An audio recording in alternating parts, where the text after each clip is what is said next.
Profil Prabowo Subianto, menterinya dipanggil Jokowi di tengah kencangnya isu reshuffle. Reshuffle itu artinya memasukkan kembali orang-orang politik. Kan itu intinya tuh. Padahal Pak Jokowi dari dulu mengatakan kabinet saya tidak akan diisi oleh politisi. Jadi dari awal itu reshuffle di dalam kolam sendiri kan begitu jadinya tuh. Kalau nggak berhasil bukannya menterinya yang harus dicopot, ya presidennya mesti dicopot kan. Kan udah 2 bulan 3 bulan yang dituntut oleh PDIP nggak berhasil juga tuh. Nah sekali lagi banyak orang yang menganggap nggak ada gunanya reshuffle karena masalahnya ada pada presiden bukan pada menteri. Hendaknya evaluasi dilakukan dengan adil dan berbasis data yang akurat. Memang mengangkat menteri adalah hak prerogatif presiden, tetapi itu perlu dengan penuh perhitungan dikaitkan dengan good governance, efektivitas pemerintahan. Apalagi orang bukan lemari yang gampang digeser. Jadi nyuwun sewu Pak Jokowi hati-hati memilih menteri pengganti dan mengevaluasi menteri yang sudah ada. Kalau dia berasal dari partai politik, sudah pasti dia berafiliasi ke politik. Satu ya, one thing for sure. Tapi kalau dia tidak berasal dari partai politik, belum tentu dia tidak berafiliasi ke partai politik ya.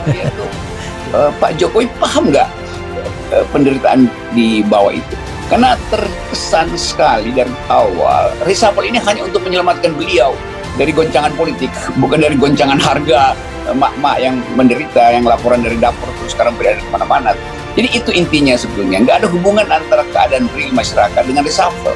Jadi sinyalnya adalah reshuffle itu tuker tambah baru supaya Pak Jokowi tetap terkesan mampu untuk mengendalikan politik. Dan kan palsu aja sinyalnya kan. Bangsa ini memang mesti mengalami semua itu tuh supaya betul-betul ada perubahan secara kualitatif. Tapi lebih dari itu, kita sebetulnya melihat potensi bangsa ini terbelah hanya karena soal-soal di luar kebijakan ekonomi itu. Dan itu yang nggak dipantau oleh Presiden Jokowi itu. Soal agama, soal rasialisme, segala macam. Jadi kalau kita balik pada poin dasar dari akan ada reshuffle nanti, itu semata-mata semacam trik Presiden Jokowi untuk menunjukkan pada publik bahwa dia sudah atau akan kerja lebih baik lagi dengan kabinet yang baru. Tapi orang tetap tahu kabinet yang baru itu datang dari sumber-sumber yang lama, kan gampangnya gitu. Tapi sekali lagi, ide tentang kabinet kan udah dipastikan oleh presiden. Tidak ada visi dan misi menteri, yang adalah visi presiden, karena ini kabinet presidensial. Jadi kalau kabinetnya gagal, yang gagal adalah visi dan misi presiden, kan gampang. Presiden Joko Widodo dikabarkan bakal melakukan reshuffle Kabinet Indonesia Maju pada hari ini, Rabu 15 Juni 2022, di mana sebelumnya Presiden Jokowi memanggil sejumlah tokoh dan menteri ke istana. Salah satu yang dipanggil adalah Menteri Pertahanan Prabowo Subianto. Ketua Umum Partai Gerindra itu datang ke istana pada Selasa 14 Juni 2022. Prabowo tiba di istana dengan setelan kemeja putih dan peci hitam. Prabowo merupakan rival Jokowi yang akhirnya masuk dalam kabinet Jokowi. Keduanya sempat bertarung di pemilihan presiden 2014 dan 2019. Namun Prabowo selalu keok. Di periode keduanya, Jokowi pun merangkul Prabowo untuk menjadi Menhan. Ditunjuknya Prabowo sebagai Menhan karena memang memiliki latar belakang militer yang mumpuni. Prabowo telah menduduki jabatan di militer ketika masih aktif di TNI. Menukil Wikipedia, Prabowo mengawali karir di TNI Angkatan Darat pada 1974 sebagai seorang Letnan II setelah lulus dari Akabri Darat di Magelang. Dari 1976 hingga 1985, Prabowo petugas di Komando Pasukan Sandi Yuda, pasukan khusus Angkatan Darat pada saat itu. Salah satu penugasan pertamanya adalah sebagai komandan Peleton. Pada grup 1, para komando yang menjadi bagian dari pasukan operasi Tim Nanggala di Timur Timur.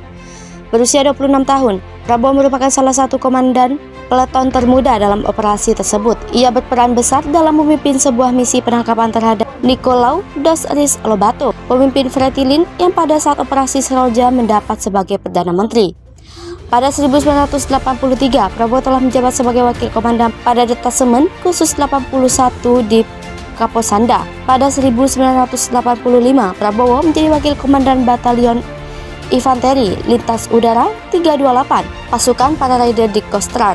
2 tahun kemudian, usai menyelesaikan pelatihan di Special Force Officer Corps di Albany, ia menjadi komandan batalion tersebut. Jabatan yang dijabatnya selama 3 tahun. Pada 1991, ia menjabat sebagai Kepala Staf Brig Infanteri Lintas Udara 17 pada Raider 17 yang bermarkah di Cijantung. Prabowo saat berpangkat Letnan Kolonel terlibat dalam operasi pemburuan dan penangkapan Nana Gusmao, salah satu tokoh pemimpin gerilyawan Fretilin. Prabowo kembali ke pasukan khusus yang kini dinamai Komando Pasukan Khusus pada 1993. Pria kelahiran 17 Oktober 1951 itu diangkat menjadi Komandan Grup 3 Sandi Yuda, salah satu komando kontra insurgensi Kopassus hingga pada 1995. Prabowo diangkat menjadi Komandan Jenderal Kopassus dengan pangkat Mayor Jenderal. Sebagai Komandan Jenderal, salah satu tugas pertama Prabowo adalah operasi pembebasan sandera Mapenduma Kopassus, terutama Sat 81 Gultor yang pernah dipimpin langsung oleh Prabowo. Memiliki pengalaman dalam menangani operasi pembebasan sandera, paling dikenang adalah keberhasilan menyelamatkan penumpang Garuda DC-9 Wela di Bangkok pada 1981. Operasi ini berhasil menyelamatkan 10 dari 12 orang peneliti dan bergabung dalam ekspedisi Lawrence 95 dan diculik oleh gerilyawan organisasi Papua Merdeka. Meskipun diwarnai oleh insiden penembakan Komandan Sat 81 oleh anak buahnya sendiri, namun operasi ini dianggap berhasil menyelamatkan nyawa para peneliti yang berkebangsaan Indonesia, Inggris, Belanda, dan Jerman. Prabowo pun diangkat menjadi Pangkostrat pada 20 Maret 1998. Prabowo juga aktif dalam organisasi, yakni pada 2004 terpilih menjadi Ketua Umum Himpunan Kerukunan Tani Indonesia, Ketua Umum Pengurus Besar Ikatan Pencaksilat Indonesia pada 2004. Prabowo juga merupakan orang yang gemar menyekolahkan talenta-talenta Indonesia. Prabowo adalah putra dari Sumitro Dok Hadi Kusumo yang merupakan menteri di era Soekarno. Adapun ibunya adalah Dora Marisigar. Hari ini Rabu 15 Juni 2022, Presiden Joko Widodo akan mengumumkan perombakan kabinet atau reshuffle kabinet pukul 14.00 WIB. Dilansir dari sumber tribunnews.com, diperintahkan Jokowi akan melantik Menteri dan Wakil Menteri Kabinet Indonesia Maju sisa masa jabatan periode tahun 2022-2024 akan dilakukan pukul 14.00 WIB di Istana Negara. Siapa saja menteri-menteri yang masuk reshuffle kabinet yang diumumkan Jokowi siang ini? Berdasarkan sumber tersebut, bakal ada 2 nama menteri baru yang akan dilantik dalam reshuffle kabinet yang akan diumumkan Jokowi siang ini. 2 nama baru yang disebut akan masuk kabinet Jokowi adalah Ketua Umum Partai Amanat Nasional Zulkifli Hasan dan mantan Panglima TNI Marsikal Purnawirawan Hadi Djahjanto. Dalam reshuffle kabinet yang diumumkan Jokowi siang, Zulkifli Hasan disebut akan menempati pos Menteri Perdagangan menggantikan Muhammad Lutfi, sedangkan Hadi Djahjanto akan menjadi Menteri Agraria dan Tata Ruang Badan Pertahanan Nasional menggantikan Sofyan Jalil. Sumber tersebut mengatakan mendak Pak Zul sebagai Pak Hadi sebagai Menteri ATR. Bukan hanya Menteri Presiden, juga disebut akan melantik 3 Wakil Presiden. Namun hingga saat ini belum diketahui Wakil Menteri mana saja yang akan dilantik.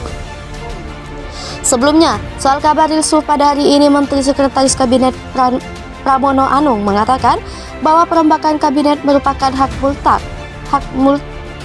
mutlak dari Presiden. Oleh karenanya, kata Pramono, Presiden bisa melakukan reshuffle kapan saja dan tidak harus menunggu hari Rabu, seperti kebiasaan Jokowi sebelumnya. Presiden mau ganti kapan saja terserah. Presiden mau hari ini, mau hari besok, mau hari lusa, kewenangan itu ada sepenuhnya pada Presiden. Pramono pun tidak menjawab tegas saat ditanya mengenai kemungkinan perombakan kabinet dilakukan Rabu ini.